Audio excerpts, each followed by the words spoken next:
We are live, we are direct on the Leadership Podcast with my special guest, William DeTemple, the leader of the nine-figure business, and he really specializes in scaling. That's his mission.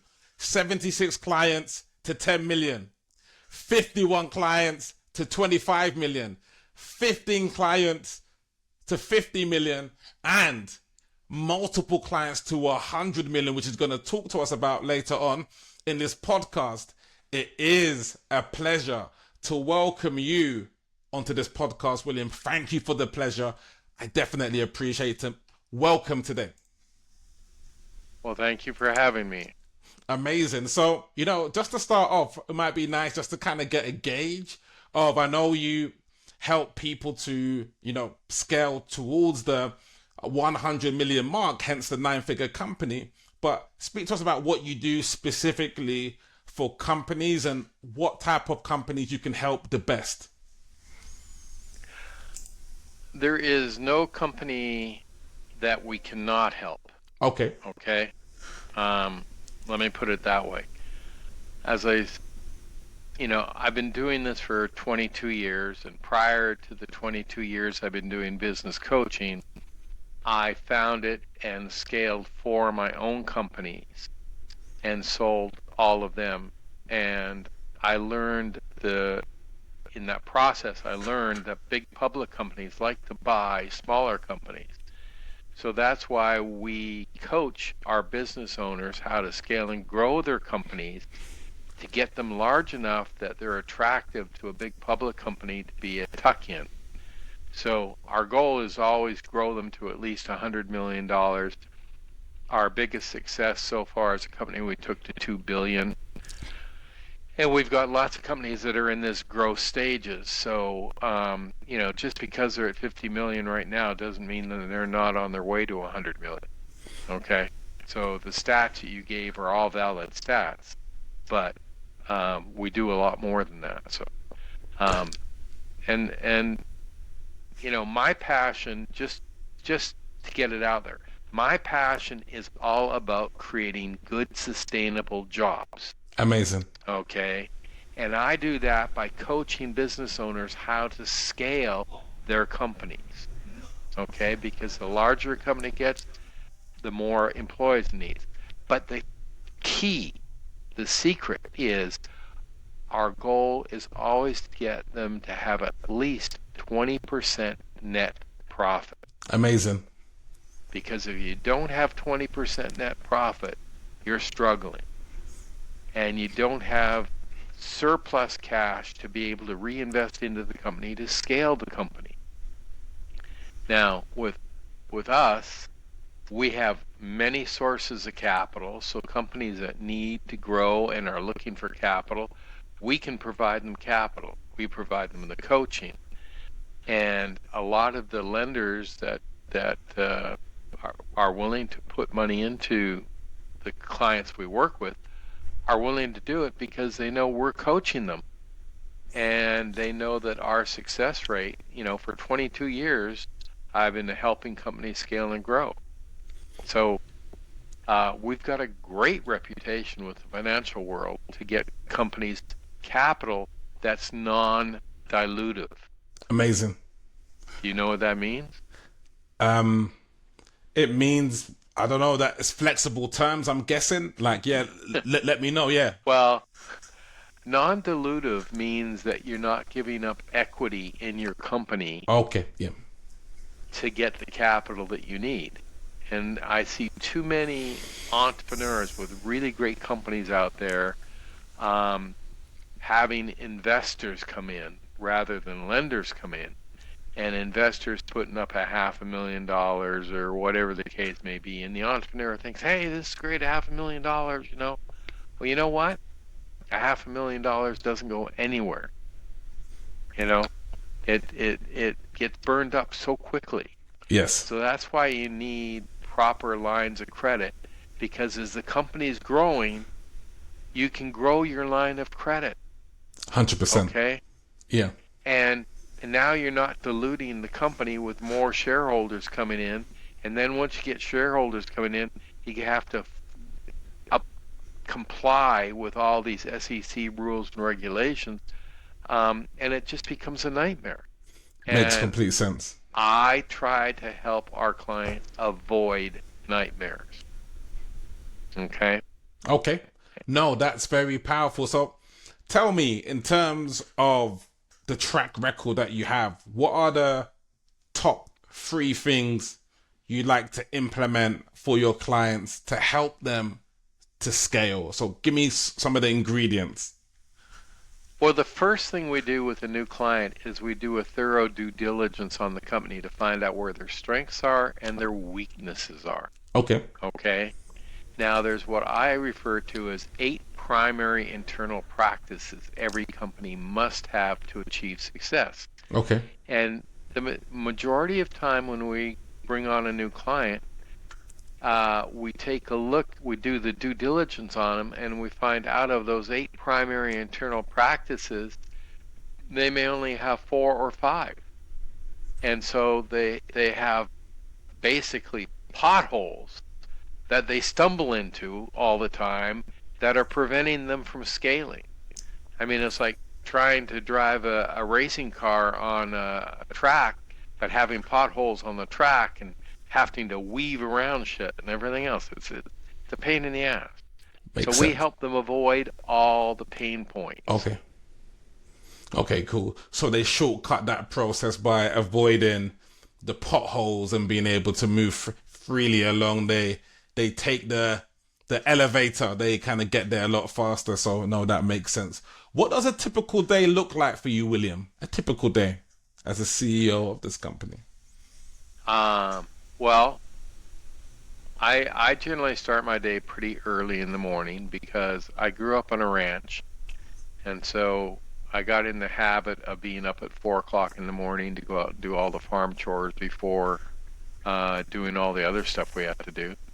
So I'm generally up and working by 5, 6 a.m. at the latest. And I generally put in about a 12-hour day because I love what I do. I'm passionate about what I do. And most entrepreneurs that I know are very similar. They don't mind putting in 8, 10, 12-hour days because they love what they're doing. That makes complete sense. They've got that vision, they've got that purpose, and it's not work, is it? It's not work in the traditional sense, right? No. Yeah. It's like, one of my analogies that I use when I'm working with clients, I say, have you ever built a house from scratch? Do you know all the things that need to go into a house when you're building it from scratch? And, like I share with them, well, you can't pour the foundation first. You actually have to put in the plumbing and stuff that goes underground that drains all the waste out of the house before you lay the foundation. And so I go through these analogies, and it's like, when do you put in the flooring? When do you put in the drywall? When do you put in the electric? When do you put it? All these different things. And building a house is very similar to building a company. Mm-hmm. So if you've never built a house, you're going to flounder. Yes. And it's the same thing with building a company. If you've never built a company, you're going to flounder. And we can help you avoid all those flounders. We can help you with so many different things you don't know about. We do recruiting for our clients. Wow. And believe me, recruiting is a huge thing because, if you run an ad today to hire somebody, you normally get, upwards of 1,000 responses. Well, who's going to go through all that? They don't know the right process to be able to evaluate the applications they receive, and they get overwhelmed. When people get overwhelmed, you know what happens? Head in the sand. They put their head in the sand. That's right. Nothing happens. They don't know what to do. So we do the recruiting for them. We help them with that, and we get it down to 3 to 6 highly qualified candidates that will meet their needs, and they do the final interviews, and they make the decision on who they're going to hire. And if they don't like any of those 3 to 6 candidates, we continue doing research until we find some more, and eventually they find somebody where there's that chemistry. Because even, you talk about chemistry in a relationship, in a love relationship or something, it's the same thing in business. If you don't have good chemistry with your key executives in the company, you're not going to achieve the success you're trying to achieve. That is a great point. That chemistry is needed. Otherwise, I guess the alignment, the growth, like if the chemistry is there, then things, it's like when you find the right woman or right man, you don't necessarily have to wait 5 years to get married. It could be 2 weeks. Yes, I know. And that's bang, sparks fly, and you don't have to waste time, do you? And that's how you achieve such great growth, right?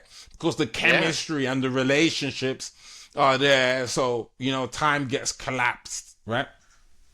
Yeah, but there's also the other thing that we do is you have to put strategies and stuff together too. Because you can't just throw mud on the wall and expect it to all stick, You've got to have a plan. So we develop strategies and, on how we're going to do it. And we work with the clients, and you have to test things. You can't just assume just because you think it's a great idea that it's going to work. So you have to learn how to test and run tests and make sure the tests are valid. Okay? And once you do that, then it's like, okay, we got that part done. And that's why we talk about the 8 primary internal practices every company must have. And it's the truth. They must have all of those 8 primary internal practices, or it's like building a house and not putting windows, or not putting the glass in the window frame because you didn't think about it. That's absolutely powerful. I love that house analogy, right? Because it could be the most beautiful house.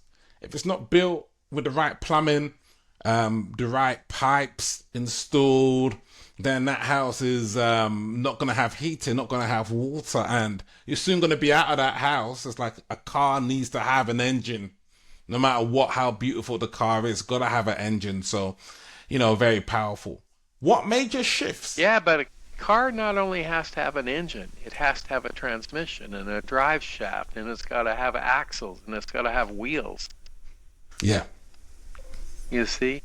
Everything the whole thing has to be built together. So I don't care whether you're talking about car, house, or whatever. There's nothing in this world that doesn't take multiple parts to make it a good product. 100%. What major shifts are you seeing in your industry right now in terms of scaling these? What shifts are happening? People are getting confused with AI, in my opinion. Okay. They're getting distracted by AI. They're trying to do things with AI and stuff. And AI is artificial. They claim it's intelligent, but it's artificial. It's like writing a program, a software program. You see different programs out there that are great programs and other programs that are crappy programs, and it's the same thing with AI. If you're not a good programmer that can develop AI, you're wasting your time trying to get into AI. Or you need to hire somebody that's an AI expert that can actually develop what you need. Okay? And that's why when you're building a house, you hire carpenters, you hire plumbers, you hire electricians, you hire landscapers. There's never a one size fits all. Well put. Yeah. You hire the professionals to really help in that scope. I mean, in terms of your clients, how are they using AI How do they use it? How do they get support with it? Look, are they using it?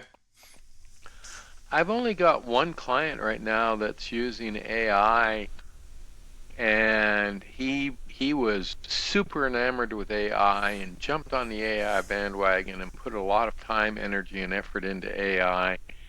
And he's very creative and very, very savvy. And now he's kind of at the point where he's going back to his old ways because he's finding AI is a tool, but it's like any other tool. It's not the end all and be all of, making your company fly,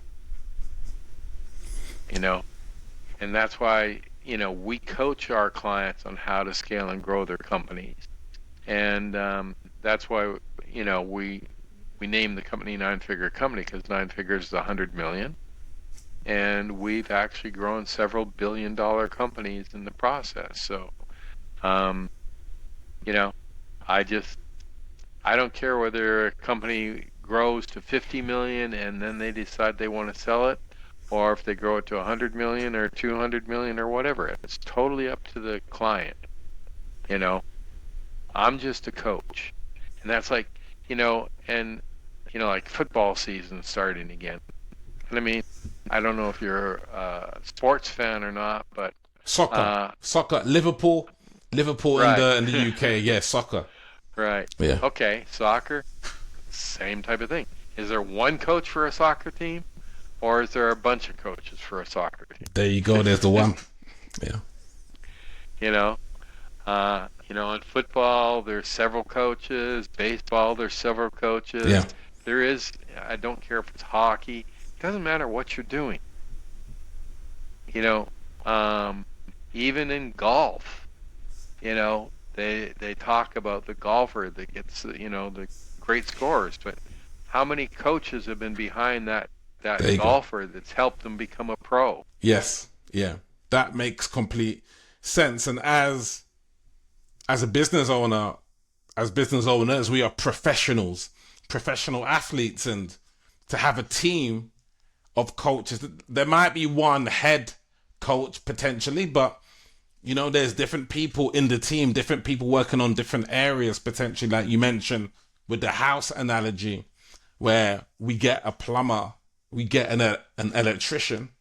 We don't try and do these things ourselves, right? I mean, we could, right? But it's trying to save a couple of $1,000 and end up with a couple of $100,000 of damage potentially. So yeah, well, that's like, I talk about the 8 primary internal practices of every company, but then there's the 4 primary external practices.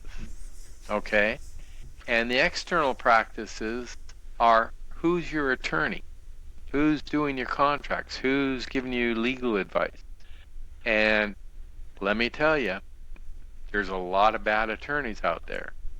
We've got some great attorneys that we work with, and we always introduce our clients to these great attorneys that do super great jobs for their clients. And then besides attorneys, there's an accountant. Now you've got your inside accountant that's doing your books and all the stuff in the business, but then you need the outside accountant that's looking at things from tax perspectives and other things, because the inside accountant is just doing accounting. The outside accountant is looking at taxes, looking at all the different things, all the options, benefits that you can get by doing things one way versus another way. And then there's, so we talked about attorneys, we talked about accountants. What's the other one I'm thinking about? It'll come to me. Yeah. No. But the fourth one is a business coach, which is myself, Okay, yeah. And there's business coaches out there. Some are good, some are not so good. The ones that are not so good, they're rarely around 22 years like we've been around, and we're still going strong. So. No, okay. No, that makes perfect sense. What metrics are you most focused on improving in your company right now? In my company or in my clients' companies? In your company? Yeah. In your company. And I mean, we could move on to the client part afterwards, right? But yeah, there might be Well, something that you're looking to improve in your company. well, it's like being on a podcast like this. This is good marketing, okay? And marketing is the first thing that we talk about because um, marketing is where prospects find you. Amazing. Okay, so by being on podcasts like this, people listen to the podcast and say, "Wow, that guy's got wisdom, knowledge, and experience. I need his help in Makes helping sense. me scale and grow my company." So I have no problem being on podcasts and doing things. It's good for you and it's good for the people listening to your podcast. And my passion, as I said, is growing and scaling companies. That's what makes me happy. I just enjoy doing it. 100%. And yes, I think the power we spoke about artificial intelligence. Now we can speak about emotional intelligence. And I think when we have these conversations, that comes through, correct? In terms of, hey, look, yes, AI is a tool, like Google search is a tool. But, Right, just because you've got Google search doesn't mean you're going to create a 9-figure company because you've got Google search. It's how you use the tool, correct? right. And that's one of the other things I'd like to bring up. Nine-figure company is very unique. Okay, there's other companies out there that do so-called business coaching, but in my opinion, they're not really business coaches. What they are consultants. Okay, and the thing is, with a consultant, consultants want to get paid by the hour. And so they may give you a quote for $25,000 to do a project, okay? But if they don't get that project finished before they burn through the $25,000, they come back to you and say, "Hey, we underestimated, and instead of being 25, it's going to be 30,000." So they come so they come back to you and say you need more money. Well, when I put Nine-Figure Company together 22 years ago, I look back at my career in the 4 companies that I built, and I said, what were the pet peeves that I had with different vendors that we used? And that was one of my pet peeves, was these firms that would give me quotes and then 98% of the time fail to deliver on their quote. So I provide unlimited coaching Wow. all of our clients Wow. on a flat fee basis. Wow. It's not by the hour. I'm available 24/7 to them. Wow. Okay, and we do regular coaching calls every week. Wow. And I work with their senior management team, and I work with the smaller people too, and when they need me to. But we don't charge by the hour. We don't do all this stuff. So it's very economical for our clients to get our help and scale and grow their businesses. And we've helped a lot of companies scale past $100 million. Wow. And so and again, we've grown a lot of companies where we've got them up to $50-70 million, and they've been acquired by another company, and they're happy because they're getting a great return on the investment. And so that's them. It's completely up to the client. It's not up to me. That is well put. I like how succinct you put things, and using the analogies, the stories really bring the points home, William. So, that's very, very powerful. Well, I meet thank you in 12 months. 12 months down the line. What would need to have happened in 12 months to put that smile on your face? So, is there a My goal? face. Yeah. The smile's always on my The face. smile's always on your face. A wider smile. A Cheshire cat smile. Something wider, yeah. it's the more, see, as I said, my passion is about creating good, sustainable jobs. Mm, Okay? That's what my true passion is. And I do that by coaching business owners how to scale and grow their companies. mm. And the more companies I can help scale and grow, the more jobs we create, the better off we are. And I Okay. don't know if you know this, but there are more people employed by entrepreneurs than all the Fortune 500 companies put together. Wow. Okay? There are far more people that earn their living working with a entrepreneurial company that's under $100 million in revenue. Wow. So we create the jobs. We give people income. We give them opportunities. We give them all these different things. So we're giving back by being an entrepreneur and building a company. And I don't care. We've had entrepreneurs that build toys. We've had entrepreneurs that do all different types of things. So I don't care what it is that an entrepreneur wants to build. If they want help building it and really achieving great success, we're the lowest investment that they'll ever have to make to get the highest return on that investment and perform and see their company scale and grow, because we take all the angst out of growing the company. Powerful. Thank you for sharing that. Last question. If there was one piece of advice that you would give to companies wanting to scale, just one principle, like what would that one thing be? It's only one. Yeah, what would it be? Hire yourself a great business coach. Okay. You know, um, I could give them lots of advice, but one thing, I mean, you can't get by just buying it, is the knowledge, wisdom, and experience that a great business coach has. Wow. You know, as I said, I've been in business for over 50 years. You're not going to find many people that have got the experience, wisdom, and knowledge that me or my team members have got.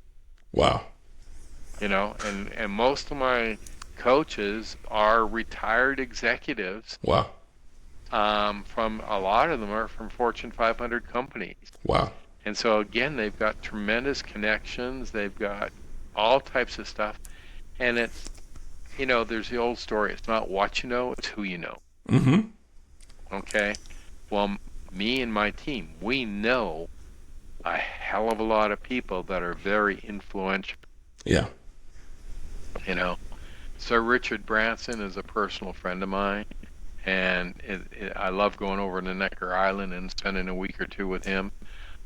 There's many other people that I've met in my years that I've built great relationships with.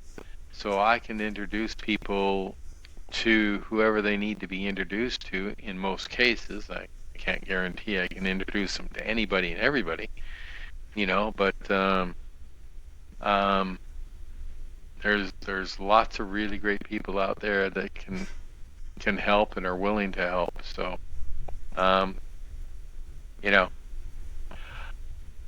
that's basically, us. We're your solution to everything.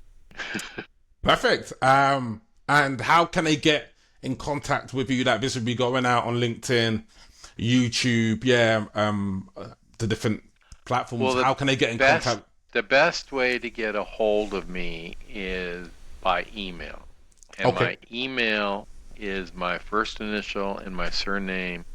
So that's W, D as in David, E as in Edward, Temple, Temple, at the number 9, the word figure, the word company.com. Okay. And just an aside, my surname is DeTemple. My family actually immigrated from Alsace-Lorraine in France. Okay, yeah. 150 years ago or whatever.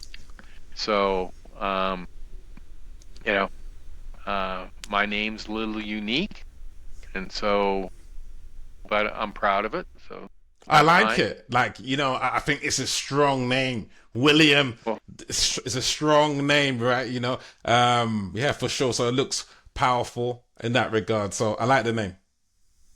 and then if they want to call me or text me, my cell number is 561-281-2767, and I highly recommend they text me first because